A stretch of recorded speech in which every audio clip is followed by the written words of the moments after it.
As a scientist, I am often asked, why should I care about what you study? Which is always nice. But it's an important question. There are many human-focused reasons why we should care about animal migration, ranging from the tourism dollars that migrating animals bring into communities, to services that we value, like pollination, to things like disease transfer that we might want to learn more about, and how migrating animals can transfer disease across international borders. And finally, commercially valuable fish like bluefin tuna that are highly migratory. But when I'm asked this question, especially by a journalist, what I really want to say is because animal migration is awesome, and I just love it. Thinking about what animals do in search of food and places to find mates and water, these Herculean adventures that they take across the globe really inspires me with their drive and athleticism. It's just amazing. But animal migration also inspires the general public. It connects us across hemispheres and oceans. The animals that I saw in the Chesapeake Bay this morning might have been on the beaches of Argentina just a couple of weeks ago. And in fact, they were. I was there. So they are true global citizens that can really connect us. And for the past couple of decades, I have studied animal migration as a marine biologist. I've tracked fur seals from diamond mines in South Africa and seabirds from 300 miles north of the Arctic Circle. And I've studied the movements of leatherback turtles, shown here, who may migrate through 30 different countries during their trans-Pacific migration. Really amazing. And while we are at risk of losing some of the animals that I study, and with them, their great migrations, I have a lot to be optimistic about. I hold in my hand now a tiny GPS tracking device, so small that you may not even be able to see it from your seat. And I believe that revolutionary technology like this tiny GPS tag, like the solar-powered satellite tag that is shown in the image on the screen, has truly revolutionized the conservation and management of migrating animals. Now, this tag isn't a conservation solution in and of itself, but what it has allowed us to do is collect critical information that actually is being used by managers and policy advisors. And it allows us to tell compelling stories to help people truly value, understand, and experience animal migration. And so today, I would like you to experience animal migration like I do as a scientist, from the fieldwork to the technology to the data that we collect, and to the applications of those data. So come with me to a field camp 300 miles north of the Arctic Circle on the north slope of Alaska. This was taken by a professional photographer. It's normally a lot cloudier and grayer. We are in search of a discovery of an unknown migration. The Arctic is the most rapidly changing place on the planet, and we want to discover this migration before it changes. Maybe it already has. So meet the Pacific loon, a very striking bird, one of the most beautiful birds that I've worked with. They come to Alaska every summer to nest on tundra ponds, and we don't know where they came from. We don't know where they'll go next. We don't know how the places that they migrate through along the way are connected, or if populations in Alaska go to the same place.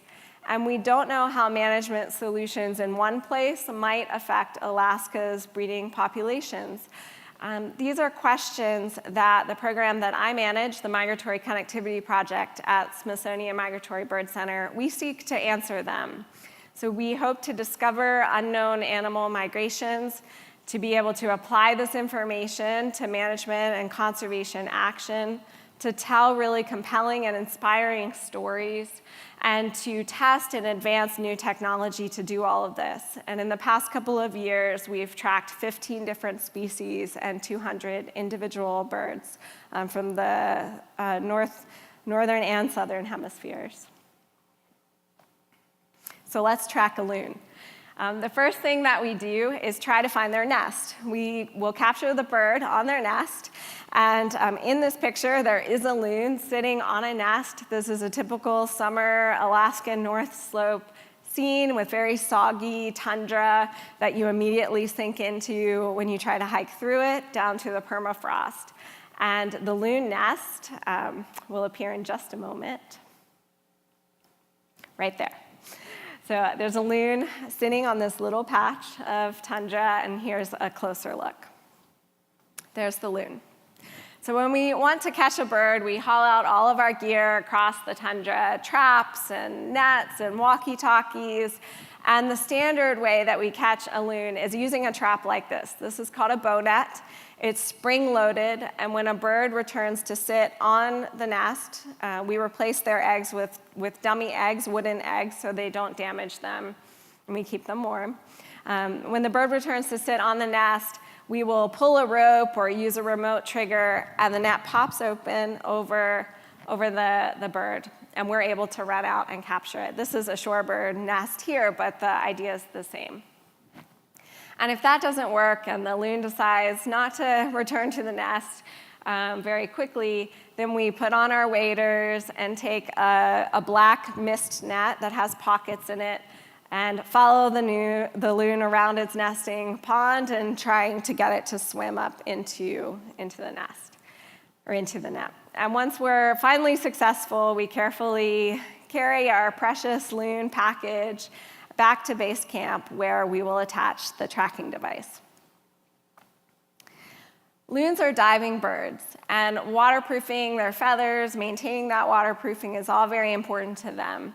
We can't attach a tag to the outside of a loon body because of their dive behavior, so it's actually much lower impact to the bird to surgically implant the tag into their abdominal cavity. And so you see a surgery just starting here. This is a veterinarian from USGS Alaska Science Center, Dan Mulcahy, one of the collaborators on this project. And in fact, USGS was our partner along the way. Dan has performed over about 150 of these surgeries, implanting a satellite tag into a bird. The antenna sticks out externally, and then we're able to track their migrations. Once the surgery is completed, we wait for the bird to awake from its anesthesia. And I've got a good grip on the loon's head here because they have very sharp bills, and as they come out of the anesthesia, they're a little bit disoriented. So we keep a careful hold on the loon until it's ready to be released. And then the true discoveries begin. Here's a Pacific loon taking flight, maybe on its migration. But remember, we don't actually know where these birds are going to go, so it's an exciting time when those birds are released. Last summer, we were able to track 20 individual Pacific loons from Alaska, 5 from the North Slope, and 15 from Western Alaska. And this is what we found out. This is a map of the Pacific loon migrations from Alaska. The northern birds migrated west across the Pacific Rim to Russia, Japan, South Korea, and the birds from the YK Delta in Alaska, Yukon Delta, migrated south, going along Haida Gwaii, British Columbia, the Oregon coast, California, and Baja. We call this a migratory divide, a really, really striking example where 2 different populations of the same species migrate to 2 totally different places in the world. And when you look at a map like this, it's very obvious to see that managing migrating animals is not an easy thing to do when they travel through many different countries along their migrations. Different laws are enacted in different countries, and these animals travel through all of them.